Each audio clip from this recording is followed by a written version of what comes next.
वहाँ से दाएं जानिब जाने वाली सड़क सीधा मंडा गुच्छा गांव जाकर निकलती है। रास्ते में हसीन मनाजिर, हरे भरे जंगलात और बुलंद पहाड़ जलवागर होते हैं।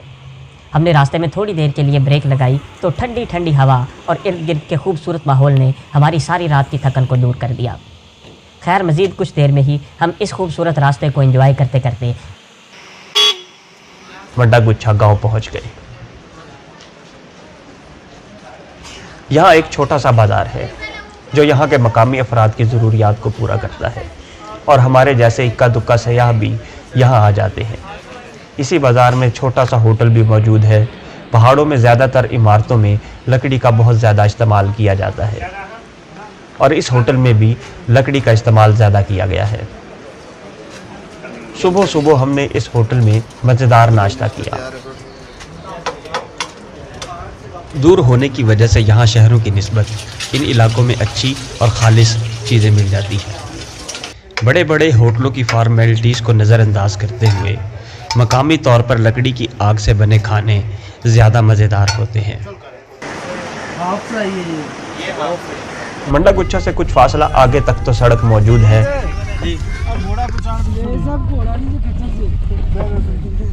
लेकिन इसके बाद गाड़ियों के लिए सड़क मौजूद नहीं है। सिर्फ पैदल या फिर गधे घोड़े पर सवार होकर ही आगे जाया जा सकता है। नज़ारे बहुत ही खूबसूरत हो जाते हैं। दरियाए सिरन और जा बजा पानी के झरने सिरन वैली की खूबसूरती में बेहद इजाफा करते हैं, जिन्हें अबूर करने के लिए सस्पेंशन ब्रिज जा बजा नज़र आते हैं। और अभी थोड़ा सा ही फासला तय किया था तो यहाँ खस्ता हाथ सस्पेंशन ब्रिज पर नज़र पड़ी, जो अपनी मियाद मुकम्मल कर चुका था।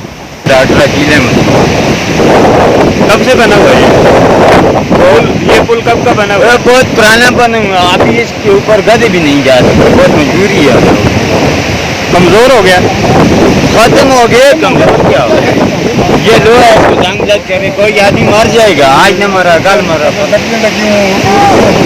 चलो हुकूमत से नया पुल बनाने की अपील करते नजर आए। दरिया के दोनों तरफ आबादी है, इसीलिए यहाँ लोगों ने अपनी मदद आप के तहत लकड़ी के पुल बनाए हुए हैं, जिनके नीचे से ठाटे मारता पानी काफ़ी शोर गुल करता गुजरता है।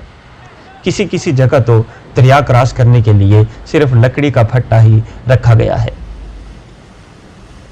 अभी कुछ ही फासला तय किया तो चलते चलते रास्ते में कुछ आबादी नजर आई। इन दूर दराज पहाड़ों में भी यहाँ के मकामी लोगों ने काश्तकारी की हुई है। लोकल बच्चे दुनिया के गमों से दूर दरिया के किनारे अपनी मौज मस्ती में मसरूफ नजर आए।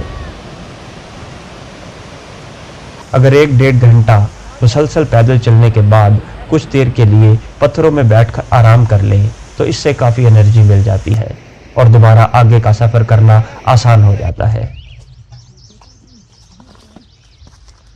सिरन वैली में हरियाली, खूबसूरती और नज़ारे बिल्कुल खालिस और कुदरती हालत में देखकर काफ़ी अच्छा लग रहा है कि ये जगह है तो वादी कगान के साथ ही, मगर कमर्शलाइज नहीं है, इसीलिए इसका कुदरती हुस्न अपनी जगह बरकरार है। दरिया के कभी एक तरफ और कभी दूसरी तरफ मुख्तलिफ पुल पार करते और पहाड़ी पत्थरों पर चलते चलते यहाँ का जंक्शन आ जाता है। मतलब इस इलाका का नाम दौर है। यहाँ से नामवर पहाड़ मूसा का मुसल्ला को सर करने के लिए एक ट्रैक निकलता है और दूसरा रास्ता चुरकू पीक और खंडा शाही के बेस कैंप को जाता है। यहाँ भी एक छप्पर नुमा छोटा सा होटल बना है, जहाँ टूरिस्ट तो कम आते हैं मगर वसी, हसीन, खूबसूरत और सरसब्ज चरागाहों को रास्ते निकलने की वजह से अक्सर चरवाहे यहाँ खाना खाते हैं, सस्ताते हैं और चाय वगैरह पीते हैं। दौर का ये होटल मंडा गुच्छा से तकरीबन 2 घंटे की पैदल मुसाफत के बाद आता है, इसीलिए यहाँ अशिया खुर्दो नोश की फराहमी कदरे मुश्किल है। इनके माहौल की तरह यहाँ के खाने भी मिलावट से पाक और मज़ेदार हैं। न सिर्फ चरवाहे इस होटल से खाना खाते हैं बल्कि अपनी बकरियों का दूध भी यहाँ फ़रोख्त कर देते हैं। दीगर मशहूर सियाहती मकामात की तरह यहाँ के खाने और चाय के रेट भी बहुत कम हैं। अगले एपिसोड में मैं दौर से आगे के हसीन और दिल फरेब मनाजिर दिखाऊंगा।